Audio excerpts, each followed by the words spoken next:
মই মুখ্যমন্ত্ৰী পিছত অসমীয়া আগত, মুখ্যমন্ত্ৰী মই পিছত, অসমীয়া মই আগত। গতিকে মই যি কম অসমীয়াৰ দৰে কম, গৌৰৱী অসমীয়াৰ দৰে কম। বিমলা প্ৰসাদ চলিহাৰ পিছত মই অসমৰ এজনেই মুখ্যমন্ত্ৰী, কিছু হ'লেওতো খেদিব পাৰিছোঁ। এতিয়া আমি লিগেলি ৰাস্তাখিনি চাফ কৰি ল'লো যে অসমৰ পৰা এতিয়া বিদেশী বহিষ্কৰণ সম্ভৱ। মাননীয় অধ্যক্ষ মহোদয়, মই মুখ্যমন্ত্ৰী পিছত অসমীয়া আগত, মুখ্যমন্ত্ৰী মই পিছত, অসমীয়া মই আগত। গতিকে মই যি কম অসমীয়াৰ দৰে কম, গৌৰৱী অসমীয়াৰ দৰে কম। গতিকে এই কথাটো মনত ৰাখক। গৌৰৱী অসমীয়াটো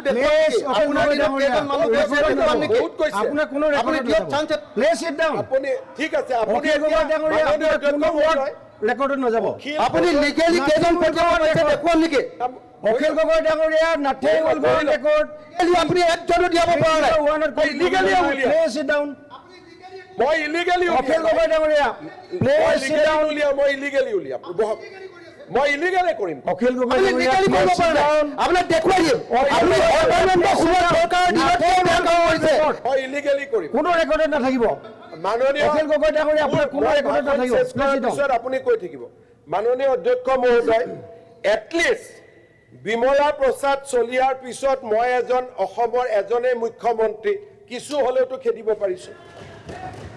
আপোনাৰ দিনতে আটাইতকৈ কম লিগেলি খেদিব পাৰিছে অখিল গগৈ ডাঙৰীয়া। আপুনি লিগেলি একো কৰিবই পৰা নাই। অখিল গগৈ ডাঙৰীয়া আপুনি জিৰ' বিগ জিৰ'। আপুনি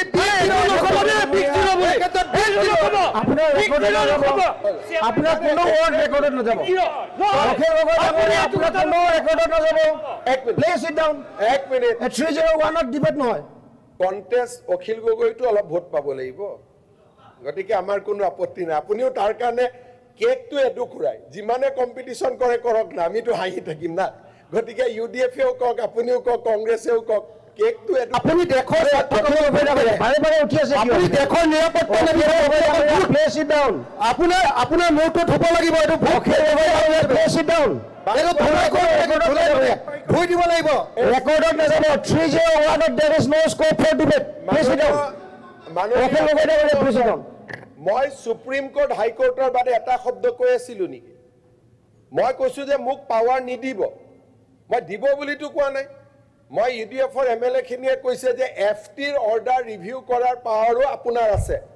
মই কৈছো ভাই মোক নিদিব এইটো পাৱাৰ, কাৰণ দিলে মইতো ফেভাৰত কৈ আছো যে ইলিগেল কাম কৰিবৰ কাৰণে মোক নিদিব, কাৰণ মই জানো FTৰ অৰ্ডাৰ ৰিভিউ অকল হাইকোৰ্টে কৰিব পাৰে, হাইকোৰ্টৰ অৰ্ডাৰ ৰিভিউ সুপ্ৰিম কোৰ্টে কৰিব পাৰে। ইলিগেল কথাটো কোনে কৈ আছিলে? UDF-ৰ আৰু আব্দুল ৰহিম ডাঙৰীয়া, প্ৰাক্তন সভাপতি আমছু, তেওঁ মোক কৈ আছে নাই নাই আপোনাৰ পাৱাৰ আছে।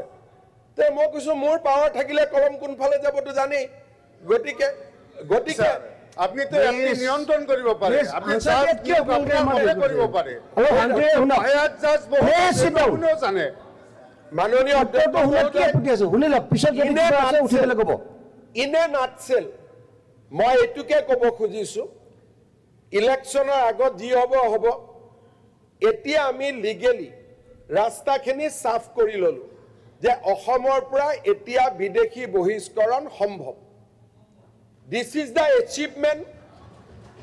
আমি এটা যি প্ৰতিশ্ৰুতি দিছিলোঁ যে আমি কাম কৰিম, আৰু আজি 300 বিদেশীও গৈছে, আৰু এই প্ৰচেছটো চলি থাকিব। মই এতিয়াই কৈছোঁ 35জন মোৰ হাতত আছে, পানী কমিলে পঠাই দিম।